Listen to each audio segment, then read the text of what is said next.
Shalom, selamat pagi.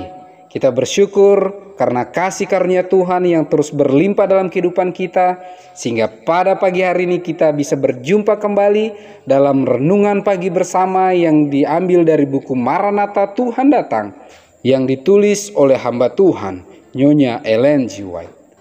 Sebelum kita merenungkan firman Tuhan, mari kita sama-sama berdoa. Ya Tuhan, Allah Bapa kami yang bersemayam dalam tata sorga, pagi hari ini ya Tuhan, kami bersyukur atas kemurahan Tuhan, kami bisa berjumpa kembali dalam renungan pagi pada pagi hari ini. Berbicaralah ya Tuhan, karena kami telah siap untuk mendengarkan. Terpujilah nama-Mu, dalam nama Yesus kami berdoa. Amin. Pekabaran firman Tuhan pada pagi hari ini berjudul, Kecaplah oleh dirimu sendiri. Ayat intinya diambil dari Mazmur 34 ayat yang ke-8. Kecaplah dan lihatlah betapa baiknya Tuhan itu. Berbahagialah orang yang berlindung padanya. Keterangannya, bagaimanakah kita sendiri dapat mengetahui kebaikan Allah dan kasih-Nya? Sang pemazmur mengatakan, bukan mendengar lalu mengetahui, membaca lalu mengetahui, atau percaya lalu mengetahui, tetapi kecaplah dan lihatlah betapa baiknya Tuhan itu. Gantinya bersandar pada perkataan orang lain, kecaplah oleh dirimu sendiri. Pengalaman adalah pengetahuan yang berasal dari percobaan. Agama percobaan adalah yang dibutuhkan sekarang. Ya, ada orang, maksudnya banyak sekali orang, mempunyai pengetahuan secara teori mengenai kebenaran keagamaan, tetapi belum pernah merasakan kuasa karunia ilahi yang memperbaharui di dalam hati mereka sendiri. Mereka percaya pada amarah Allah, tetapi sama sekali tidak berusaha dengan sungguh-sungguh untuk luput dari amarah itu. Mereka percaya akan adanya surga, tetapi tidak mengadakan pengorbanan untuk mencapainya. Mereka mengetahui obat menyembuhkan dosa, tetapi tidak menggunakannya. Mereka mengetahui yang benar tetapi tidak menyukainya. Semua pengetahuan mereka nantinya hanyalah akan menuduh mereka. Mereka tidak pernah mengecap dan belajar melalui pengalaman bahwa Tuhan itu baik. Untuk menjadi murid Kristus berarti harus menyangkal diri dan mengikuti Yesus melalui laporan jahat maupun baik. Setiap hal yang dimanjakan, yang menghalangi kehidupan keagamaan kita harus dihentikan. Maukah kita mengadakan usaha-usaha dan mengadakan pengorbanan yang sebanding dengan nilai tujuan yang hendak dicapai?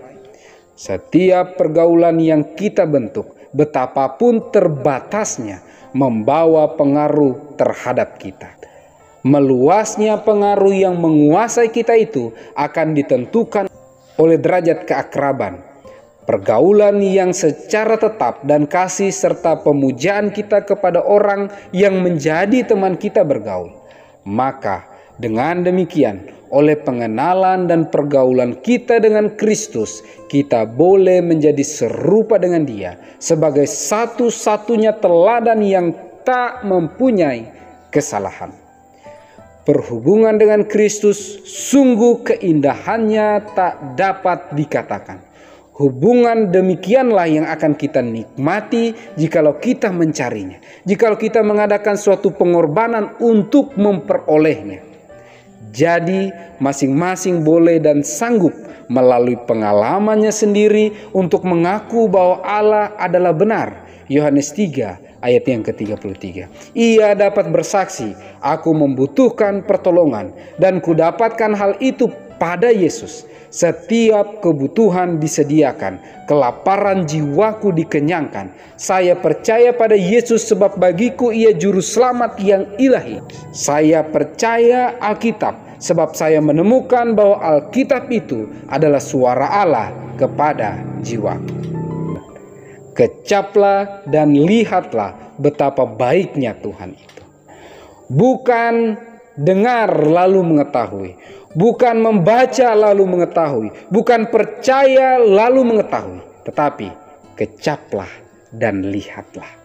Alami secara pribadi kebaikan Tuhan itu.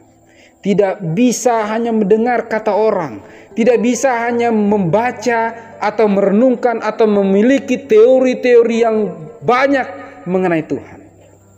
Kehidupan berjalan bersama-sama dengan Tuhan harus dialami secara pribadi. Kabaran firman Tuhan pagi hari ini mengajak kita, mari kecaplah dan lihatlah betapa baiknya Tuhan itu, betapa sungguh hebatnya Dia berkarya dan berkuasa dalam membentuk, menjadikan umat-umatnya menurut apa yang Dia pandang baik. Mari datang lebih dekat kepada Tuhan dan rasakan indahnya pengalaman berjalan dekat bersama-sama dengan Tuhan. Apapun latar belakang kita, apapun kondisi kita saat ini, kecaplah dan lihatlah. Semoga Tuhan menyanggupkan kita. Mari kita sama-sama berdoa. Ya Tuhan Allah Bapa kami yang bersemayam dalam tata surga, hari ini dan selanjutnya kami rindu berkomitmen untuk menjalani kehidupan bersama-sama dengan Engkau. Kami mau merasakan indahnya pengalaman untuk terus berjalan bersama-sama dengan Engkau dan merasakan indahnya sukacita, kebaikan, kemurahan, rahmat Tuhan. Pagi hari ini ya Tuhan kami memohon, kiranya dengan pertolongan Tuhan kami dimampukan untuk lebih peka akan kehendak Tuhan. Kami bisa dimampukan untuk menghidupkan agendamu dalam kehidupan kami. Dan kami bisa dimampukan untuk bisa merasakan roh hujan akhir. Dan kiranya meterai Allah yang hidup bisa menjadi bagian kehidupan kami semuanya. Diberkatilah seluruh umat-umat Tuhan pada pagi hari ini yang mendengarkan firman Tuhan. Diberikanlah kesehatan, kekuatan, umur yang panjang, diberikan murah-murah rezeki dari surga. Diberkati dalam segala usaha pekerjaan tangan yang berkenan di hadapan hadirat-Mu. Sehingga dengan pertolongan Tuhan, berkat, talenta, bakat, atau apapun yang Tuhan titipkan bagi kami, dapat kami gunakan semaksimal mungkin untuk pelayanan pekerjaan Tuhan. Apabila ada umat-umat Tuhan yang sedang sakit, yang bergumul, yang berduka cita, atau dalam tantangan, kesulitan yang sedang dialami saat ini, kiranya Allah yang Maha Baik membukakan jalan, menjadi solusi, turun bersama-sama dengan kami. Sehingga dengan pertolongan Tuhan, kami akan melihat indahnya berjalan bersama-sama dengan Engkau. Terpuji-pujilah nama-Mu ya Tuhan. Jadilah menurut apa yang Kau pandang baik, bukan kehendak kami. Karena kami berdoa dan berserah hanya dalam nama Yesus yang adalah Tuhan dan Juru Selamat kami. Amin. Maranatha, Tuhan datang. Tuhan Yesus memberkati.